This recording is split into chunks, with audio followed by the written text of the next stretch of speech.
Welcome back to Bridges. And you know what? There's no better way to celebrate Father's Day than to talk about the importance of fathers in this community. We have with us one of the premier advocates for the rights of fathers and the importance of fathers in families. We have Mr. Mark Robinson, who is the Executive Director of Restore Incorporated. Thank you so much for being here. Well, thanks for inviting me. You know, one of the things I love about your group is that your group counteracts all of that discussion that we have out there about what fathers, and particularly black fathers, are not. You know, there's a lot of conversation about black fathers not being at home, not being with the mothers of their kids, not being involved in their kids' lives. And you are saying, look, we need to stop this conversation. Fathers are a whole lot of ours. We are, and we can be present in our kids' lives, and it's important that we be present in our kids' lives. The fact of the matter is that half the children in America, especially half the African American children in America, growing up in a home without a father. So that talk is accurate. But what we don't talk about enough is the other half of children who are growing up with a responsibly involved African American father in the home. So we just hear more about the deadbeat dad than we hear about the dad who is fulfilling his responsibilities as a father. And in Restore, your group has the mission of putting dads back in the forefront of the families, making them key to the raising of children. And why did you decide that this was an important thing to advocate for? Well, because several years ago, first of all, Restore is a faith-based organization. So our purpose is to restore fathers back to the head of family through the gospel of Jesus Christ. And how I started was several years ago. God revealed that purpose to me through the Holy Spirit on the altar at a church where I was under his submission. Those are the words that he spoke to me. He said it exactly that way, to restore fathers back to the head of family through the gospel of Jesus Christ. So at that very point, I understood what my purpose in life was, and I began to walk that out wholeheartedly, and that's why I do what I do. Do you see an impact locally from dads not being around for kids? Yeah. What? Obviously, you can see it in any neighborhood today. Walking down the street, you see so many young men walking down the street who are of working age, and even school-age kids who should be in school who are not. You can see it with teenage girls who are pushing strollers, got a toddler in their hand and a baby in their stomach. You can see it in so many ways just by looking out your front porch. Just go out in any neighborhood and you see the impact of children growing up without a father. Well, but moms do a great job by themselves, don't they? A lot of folks, I was a single mom too, you know, raised my daughter pretty much alone.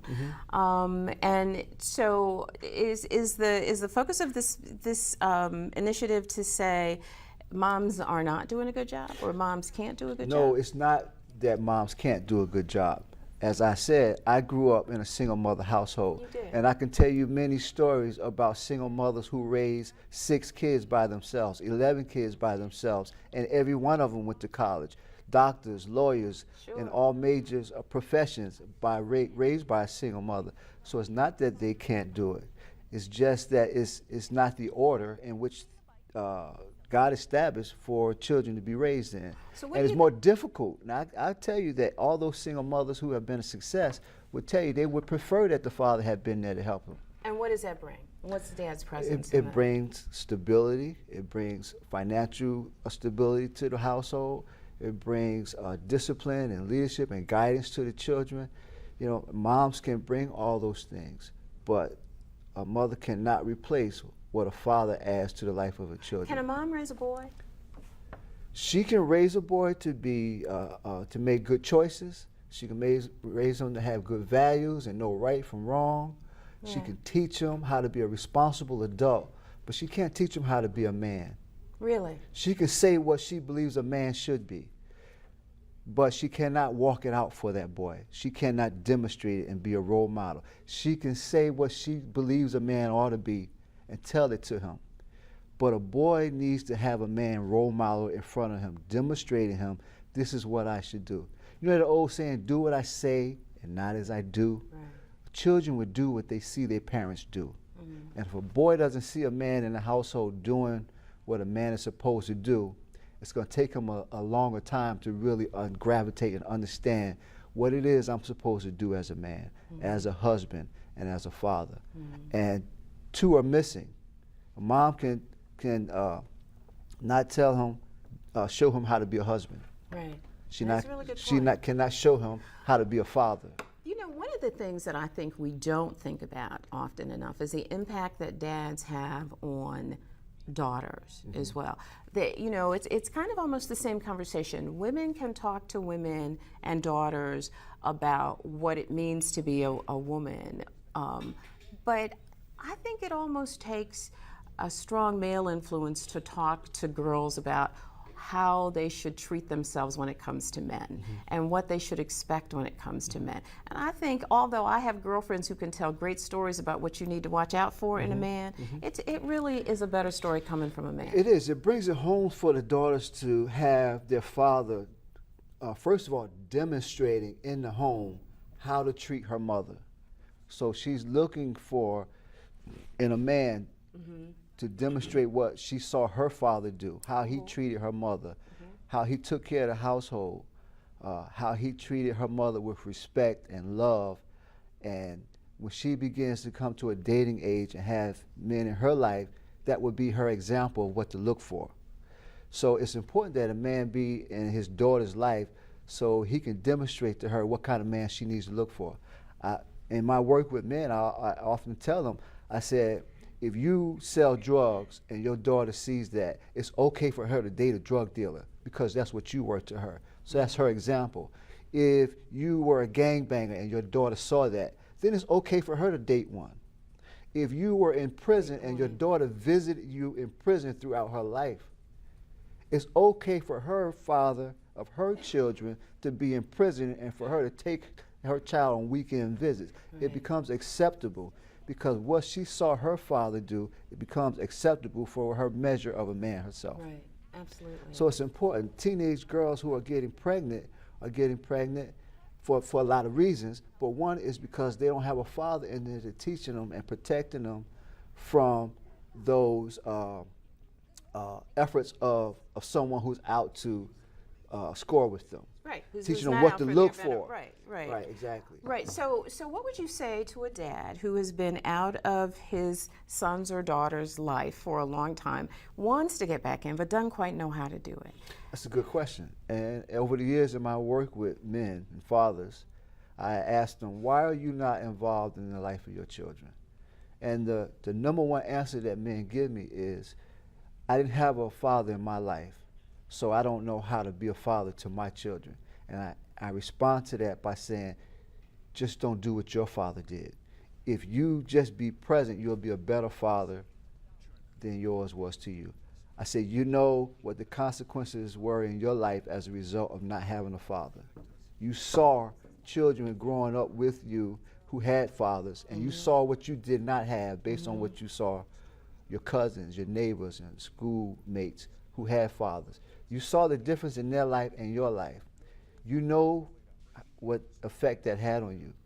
Now you want to not allow that same effect to occur in your children's life. And don't be afraid. Wouldn't you say that? Just don't be afraid. Yeah, if you don't know what to do, you know what not to do. You know what not to do. And that's the simplest way I start off a dialogue with men who say that, is you know what not to do. Just don't repeat the mistakes that your father made, and you'll be a better father. Absolutely. And I think that so many kids welcome that presence no matter when that presence shows up. So if you've not been around for 10 years or 15 years, sometimes it just doesn't make a difference. I think you need to make sure you're talking to the mother. I mean, just not show up and insert yourself. You need to do it the right way. But don't be afraid to do it, to show up. It makes a difference no matter when it happens. The children deserve their father. If he's been out of his child's life for 10, 15 years, it's created an emotional barrier for that child. A lot of hostility, a lot of resentment, a lot of barriers, that negative emotions that child has towards their father. Absolutely. And there's a study out, a study that came out probably a year or two ago that said that kids who grow up without both parents actually have some residual emotional damage to that they may not even know. They don't, because as children, you don't know how to express the negative feelings that you have. Right. It comes out in all these deviant behaviors because you don't know any other way as a child how to navigate and manage those feelings. So it comes out in all these oppositional and defiant behaviors that we see in children. And they don't even know why they act that way, because they don't know how to process the emotions that they have as a result of not having a father. Go ahead. I once worked with a 4th grader. So what is that, a 9-year-old boy who wrote a letter about, I had a program where I had young boys write a letter to their father. I had a 9-year-old boy write a letter, had a picture of a gun and him shooting his father. And in this letter, he had all the 4-letter words and all the explicit language expressing his hate, his anger, and rage toward his father, what he would do to his father if he ever saw him. Oh my goodness. This because his father simply was not present. He just wasn't there. Who he felt abandoned and neglected and vulnerable and victimized by his circumstances, because he felt that the life he had was because his father was not there. And his anger was so evident in this letter that he used the word, "I'd murder my father, I'd kill him." He used all kind of other inappropriate language.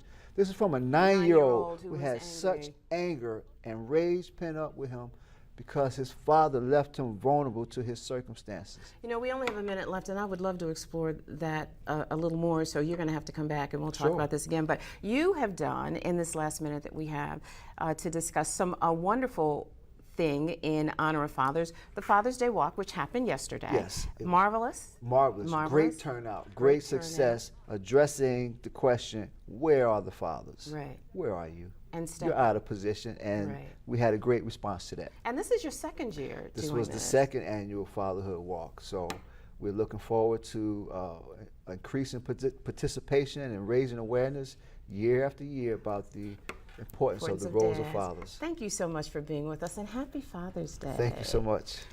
Don't go away. We will be right back.